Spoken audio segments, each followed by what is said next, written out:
కుబేరుడు ఈ పేరు వినగానే మనకు ముందుగా గుర్తుకు వచ్చేది సాక్షాత్తు ఆ నారాయణుడే తన పెళ్లికి ఇతని దగ్గర అప్పు చేశాడు అని. అయితే భూలోకాలను శాసించే నారాయణుడే అప్పిచ్చే స్థాయికి కుబేరుడు ఎలా ఎదిగాడు అని మీకు తెలుసా? మరియు గత జన్మ ఫలితాల బట్టి మరుసటి జన్మం ఉంటుంది అనేది నిజమే. అయితే తన గత జన్మలో ఒక దొంగలా జీవించిన కుబేరుడిని మరుసటి జన్మలో దేవుళ్ళ ఎందుకు పుట్టించారు? అండ్ తను నిత్యం పూజించే శివుడి యొక్క పార్వతీదేవిని కుబేరుడు తప్పుడు దృష్టితో ఎందుకు చూశాడు మీకు తెలుసా? సో ఇలాంటి ఎన్నో ఇంట్రెస్టింగ్ విషయాలను ఈ వీడియోలో తెలుసుకోబోతున్నాం. కాబట్టి వీడియోని ఎండ్ వరకు చూసి ఎంజాయ్ చేయండి. ఇక ఏమాత్రం ఆసం చేయకుండా వీడియోని స్టార్ట్ చేసేద్దాం. పూర్వం కాపిల్య అనే నగరంలో యజ్ఞదత్తుడు సామితమ్మ అని ఉండేవారు. యజ్ఞదత్తుడు శాస్త్ర పురాణంలో మారుతేరుడు అవ్వడం వల్ల అతని కాపియు నగరం యొక్క రాజు దగ్గర రాజగురుగా నియమించారు. ఈ దంపతులకు గుణనిధి అనే అబ్బాయి కూడా ఉంటాడు. జూదానికి బాగా అలవాటు పడి బానిస అవ్వడం వల్ల డబ్బులు చాలక దొంగతనం చేసి అలా వచ్చిన డబ్బుని మళ్ళీ జూదంలోనే పెట్టి అన్ని పోగొట్టుకునేవాడు. తన తల్లి సామితమ్మకు అంతా తెలిసిన తర్వాత గుణనిధి ఒక్కగానొక్క సంతానం అవ్వడం వల్ల భర్తకు తెలిస్తే ఎక్కడ కోప్పడతాడు అని అలా సైలెంట్ గా ఉండిపోయింది. మరియు ఎప్పుడైనా ఎందుకు గుణనిధి ఇంట్లో లేడు అని అడిగితే సామితమ్మ తన కొడుకు మీద ఉన్న ప్రేమతో గుడికి వెళ్ళాడు అనో లేదా చదువుకోవడానికి గురువు దగ్గరికి వెళ్ళాడనో చెప్పేస్తుంది. సో ఇది గమనించిన గుణనిధి అడ్డు అదుపు లేకుండా వాళ్ళ ఇంట్లోనే డబ్బులను నగలను దొంగతనం చేసి మరి పనితీరును మెచ్చి రాజుగారు ఒక డైమండ్ రింగ్ ని ఇచ్చింటారు. ఇంట్లో ఉన్న డబ్బులన్నీ అయిపోయేసరికి గుణనిధి ఆ డైమండ్ రింగ్ ని కూడా జూతంలో ఆడి పోగొట్టుకుంటాడు. అయితే ఆ ఉంగరాన్ని గెలుచుకున్న వ్యక్తిని అనుకోకుండా ఒక రోజు యజ్ఞదత్తుడు చూస్తాడు.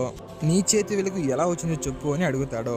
ఇక ఆ వ్యక్తి భయపడిపోయి ఆ ఉంగరాన్ని గుణనిధి దగ్గర జూదంలో గెలుచుకున్నాను అని చెప్తాడు. ఒక్కసారిగా యజ్ఞదత్తుడికి పట్టదినంత కోపం వచ్చింది.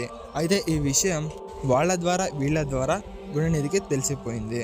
ఇంటికి వెళ్తే వాళ్ళ నాన్న ఏం చేస్తాడు అని భయపడి తన స్నేహితులందరితో ఈ ఒక్కరోజు నేను మీ ఇంట్లో ఉంటానని అడుగుతాడు. మరియు తనకున్న చెడు అలవాట్లతో ఎవరు కూడా ఇంటి దగ్గరికి రానియలేదు. మరి ఇంకా చేసేదేమీ లేక చీకటి పడుతుందని అక్కడున్న గౌతమి నదిని దాటి అలా పక్క ఊరికి చేరుకున్నాడు. అయితే ఆ రోజు మహాశివరాత్రి. ఆ ఊర్లో ఉన్న భక్తులందరూ శివుడికి నైవేద్యాలు పెట్టి రాత్రంతా జాగారం చేసి గుడిలోనే ఉంటారు. అయితే సమయం గడిచే కొద్దీ గుడి నుండి ఒక్కొక్కరిగా వెళ్ళిపోతూ ఉంటారు. అలా కొద్దిసేపటి తర్వాత గుడిలో కేవలం తక్కువ మంది ఉండడం వల్ల దాన్ని గమనించిన గుణనిధి ఆకలికి తట్టుకోలేక గుడిలో ఏదో ఒకటి ఉండకపోతుందా గర్భగుడిలో ఉన్న శివలింగం దగ్గరికి వెళ్ళాడు. అయితే అక్కడ ఉన్న దీపాలు అప్పటికే ఆరిపోవడం వల్ల లోపల చిమ్మ చీకటిగా ఉంటుంది. అప్పుడు గుణనిధి తను వేసుకున్న వస్త్రాలని చింపి ఒత్తిగా మార్చి దీపాన్ని అయితే వెలిగించాడు. సో దాన్ని ఎదురుగా ప్రసాదాలు ఉన్న గిన్నెలో కనిపించడంతో హ్యాపీగా ఫీల్ అయ్యి ఆ ప్రసాదాన్ని తీసుకుని ఎవ్వరికి కనిపించకుండా గుడి నుండి బయటికి వెళ్ళిపోతాడు. అయితే ఎవరైనా చూస్తారేమో అని ఆ గుడిలోనే పడుకొని ఉన్న ఒక్క వ్యక్తికి కాలు తగిలి ఒక్కసారిగా తన నందీశ్వరుని మీద పడి తన తల పగిలి అక్కడికక్కడే చనిపోతాడు. అయితే ఈ ప్రాసెస్లో తనకే తెలియకుండా పవిత్రమైన గౌతమి నదిలో స్నానం చేయడం మరియు తిండి దొరకకపోవడం వల్ల ఉపవాసం ఉండడం మరియు భక్తులు తగ్గిపోయే వరకు జాగారం చేయడమే కాకుండా తన వస్త్రాన్ని చింపి శివుడికి దీపం వెలిగించేలాంటి పనులు చేయడం వల్ల మరియు అదే రోజు మహాశివరాత్రి రోజు చేయడం వల్ల మరియు అదే రోజు చనిపోవడం వల్ల గుణనిధికి కైలాస ప్రాప్తి లభించింది. అలా గుణనిధి తన ప్రాణాలని వదిలేయడం వల్ల తన మరుసటి జన్మలో ఏకంగా ప్రపంచాన్ని నడిపించే ధనానికి అధిపతిగా ఎలా నియమించబడ్డాడు అనేది నెక్స్ట్ వీడియోలో తెలుసుకుందాం.